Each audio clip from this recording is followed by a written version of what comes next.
Assalamualaikum warahmatullahi wabarakatuh.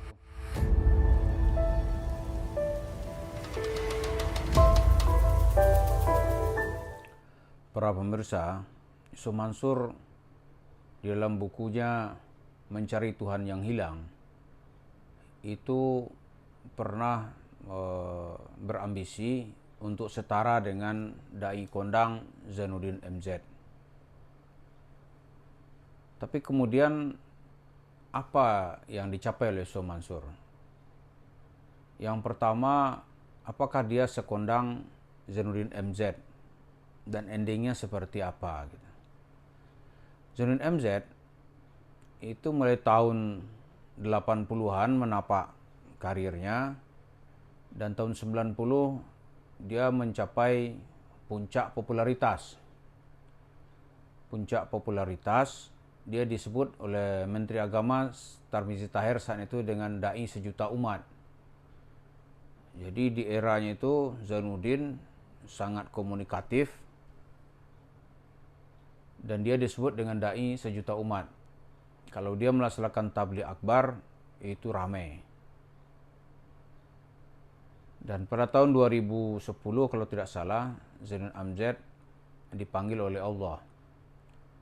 Tapi ada jeda Zainuddin MZ ini meninggalkan panggung ketika dia mendirikan Partai Bintang Reformasi dan masuk menghadapi pemilu tahun 2004. Nah, sampai 2009 itu Zainuddin MZ meninggalkan panggung dakwahnya, dia masuk menjadi politisi. Pada tahun 2004 Zainuddin mencoba mencari kursi ke Senayan, tapi ya dilalah nggak dapat gitu. Dan yang kedua yang kita lihat dari kehidupan Zainuddin MZ, Zainuddin MZ tidak ada kasus gugatan dalam soal duit. Artinya dia tidak banyak bersentuhan dengan uang. Walaupun secara pribadi dia sebagai pribadi yang berkecukupan gitu. Tapi tidak ada gugatan tiap hari di pengadilan sebagai penipu, pembohong dan sebagainya gitu. Wan prestasi apapun gitu. Ini tidak lengket, tidak dikenal dalam kehidupan Zainuddin MZ. Yusuf Mansur memang dia juga populer gitu. Mungkin popularitasnya kita akui lah, dia tidak kalah populer dari Zainuddin MZ. Tapi populer, tidak famous. Karena dalam bahasa Inggris itu kan ada namanya populer dan famous. Populer itu everybody know him gitu. Setiap orang mengenalnya. Kalau famous itu everybody like him gitu, kira gitulah. Setiap orang menyukainya. Misalnya artis gitu.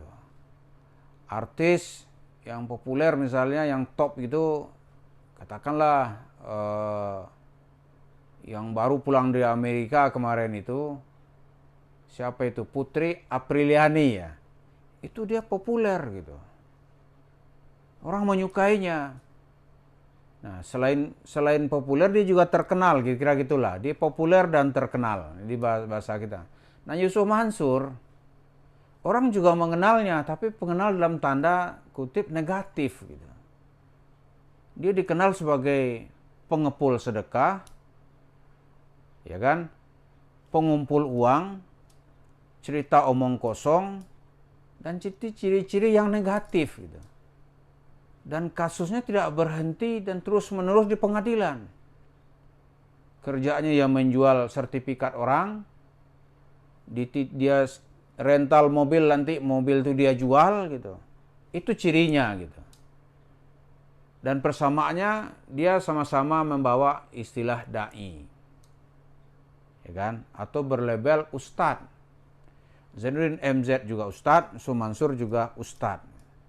Tapi perbedaannya kalau Zainuddin MZ sampai akhir hidupnya, ya sebagian besar cerita hidupnya cerita yang positif. Kalau Yusuf Mansur, dia juga terkenal.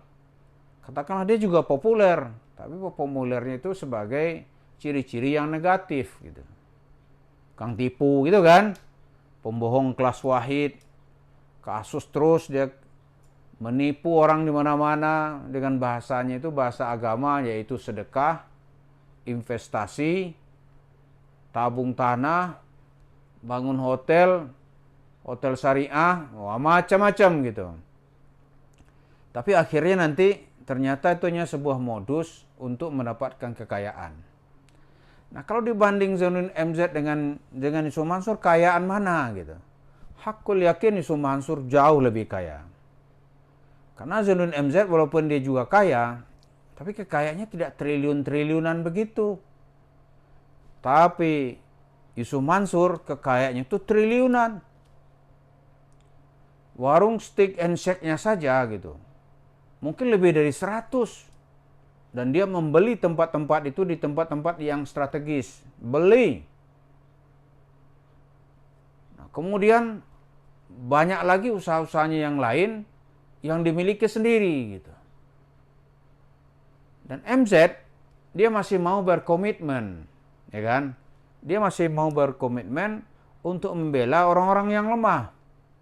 Masih ada kritik-kritik sosial gitu. Kalau Yusuf Mansur jangan diharapkan itu.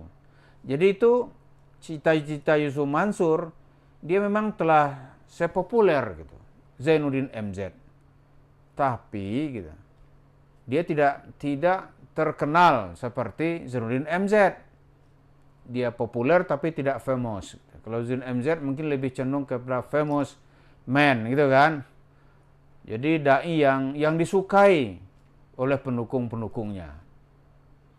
Jadi kalau kita lihat, begitu seorang tokoh agama yang otaknya itu hanya memikirin duit, di sana itu sebenarnya pengikut-pengikutnya itu mulai melarikan diri.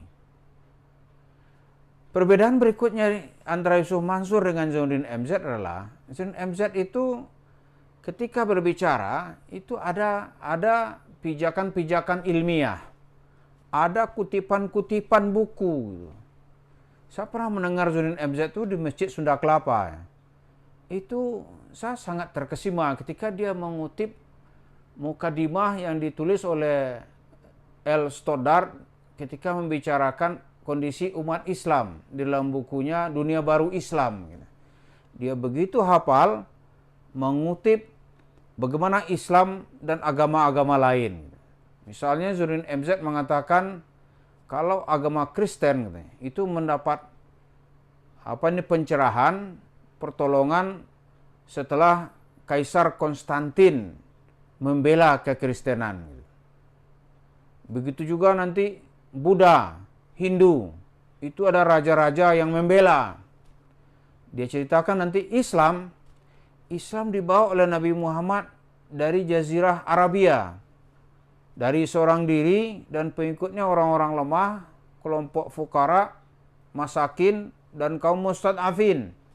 Kemudian Islam berkembang, lalu tersebar ke seluruh pelosok bumi dengan tidak kita ketahui siapa yang membawanya. Termasuk ke Indonesia nanti, semua itu masih dalam tingkat praduga, siapa yang membawa dan menyebarkan Islam di Indonesia.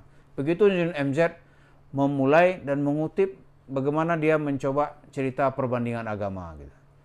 Kemudian MZ juga membackup teori-teorinya, misalnya dia kutip kehebatan Nabi Muhammad seperti yang ditulis oleh penulis barat di dalam bukunya 100 tokoh yang berpengaruh di dalam sejarah. Dia menempatkan Nabi Muhammad sebagai tokoh nomor 1 yang mengalahkan nanti kepopuleran atau pengaruh yang disampaikan oleh Yesus Kristus dan lain-lain. Nah, ini contohnya gitu.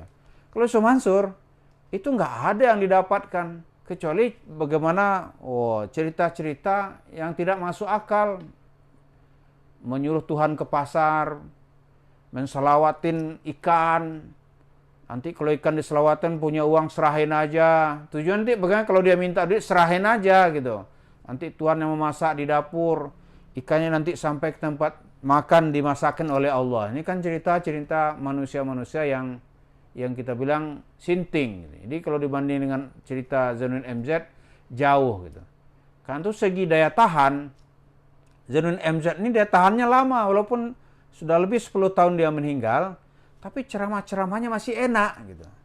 Yusuf Mansur masih hidup, orang sudah muak mendengarkan ceramahnya.